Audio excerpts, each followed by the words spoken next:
So, we're back to school. Summer's over. It's pretty sad. Oh my gosh, I'm so happy though we finally get summer weather. I mean, it's a good thing is during the school year we can still wear our t-shirts. I remember in the past couple of years it was so cold during the first week of September, or 1 week that we actually had good weather, and like boom.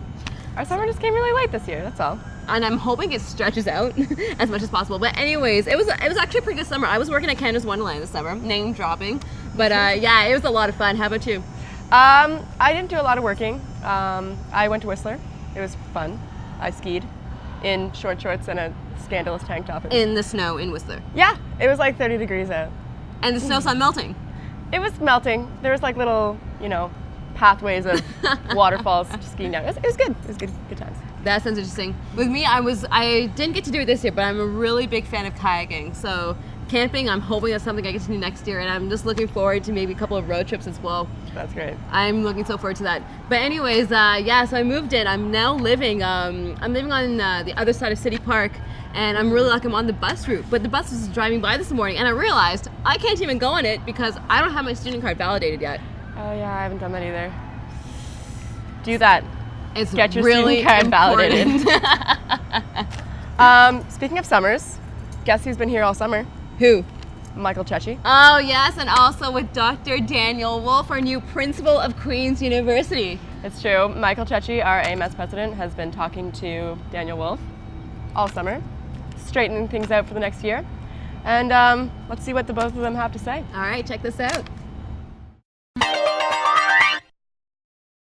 Hi everyone, I'm Michael Ceci, your 0910 AMS president, and I'm here with new principal and vice chancellor, Dr. Daniel Woolf. How are you, Dr. Woolf? Hey Michael, great, thanks. Very good. So, you are Dr. Woolf, but you prefer to be called Professor Woolf. Can you tell us why that is? A couple of reasons. One is I am a professor, I have a faculty appointment. We also have a number of faculty members here who have the title of professor but not doctors, so I think it's a title that covers maybe more of our academic staff, and my sort of core identity is as a professor. You spent quite a bit of time here at Queen's already with the completion of both your undergraduate degree and a postdoctoral fellowship. So what is it that's drawn you back here? Well, there's just any number of reasons. Of all the many places I've lived across Canada and elsewhere in the world, Kingston was one of the very, very few that I always thought I'd like to go back and live yet again. Queen's, of course, is very, very special. I had just an amazing undergraduate experience here. And of course, Queen's is one of the premier universities in the country. So for any academic, let alone one who graduated from here, this would be pretty much a dream job. So on your website it indicates that you've taught 3 distinct areas of history, and it also says that you're interested in continuing to supervise theses and maybe even do some part-time undergraduate teaching. Can you tell us why that is with such a busy schedule as principal? Well, it is a busy schedule, and let's be honest, I'm obviously not going to be carrying anything like the same load that our regular faculty would be carrying. Right. Going back to your earlier question about professor versus doctor, is I really do think that the core business of the university is teaching and research. We do administration to enhance those two core missions, not the other way around. And if I'm not engaged on at least some level with that core business, it would be very, very easy to get detached. Queen's University has been the target of a lot of negative media over the past couple of months. What sort of message do you want people from across the country to come away with whenever Queen's University is mentioned in the future? Well, I think actually we've turned the corner several months ago. I think I know what you're talking about in terms of some past bad news stories. I think actually the buzz for the last several months has been pretty good. We've got some great things going on in research. We've got a number of students winning major external awards and doing good things out in the world. We will certainly be paying very, very close attention to communications. I'm certainly going to be making an effort to interact with the various media outlets. I've already done a little bit of that already, but it's also important that our students and faculty are out there, and that I'm able to, and the deans are able to, promote all our success stories, because there's just so much good going on here.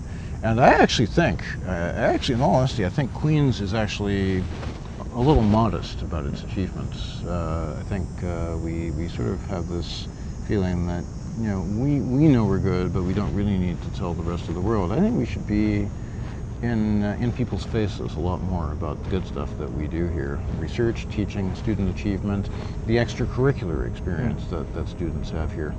Speaking with students and alumni about the university, they always speak of the unique and empowering experience offered at Queen's, whether it be the legendary spirit or the unparalleled academics. But what is one thing that truly excites you about Queen's? I mean, the spirit is amazing here. I mean, I've been at some of Canada's finest universities over my career, and I can honestly say I have not run into anything like the Queen's spirit. But we're known for more than that as well. We are a major research-intensive university. That's important. I think that's an essential part of who we are. We aren't a little liberal arts school, as important as the undergraduate education is. One of the challenges, I think, for all universities, but I think for particularly for a mid-sized place like us, which aspires to be excellent at both teaching and research, is how we can align those two together so that they don't go off in different directions. All right, let's change gears a little bit. I'm going to ask you some rapid fire questions, You all bet. right?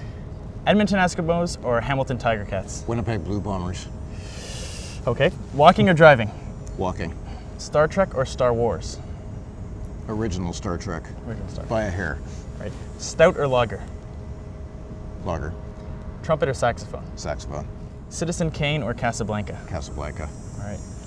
And one final question. What is one message that you hope incoming frosh take away with them? You're about to have one of the most amazing journeys of your life, something you'll look back on when you're old like me. Treat it responsibly, study hard, play hard, make good decisions, be good to your fellow students, your fellow citizens, and remember that this is just the first part of a lifetime relationship with this university. We're not going to forget you just after you've graduated, and hope you won't forget us, and see you around campus. Good. Thank you so much, Principal Woolf. Thanks, Michael. It's been a pleasure. Good to see you.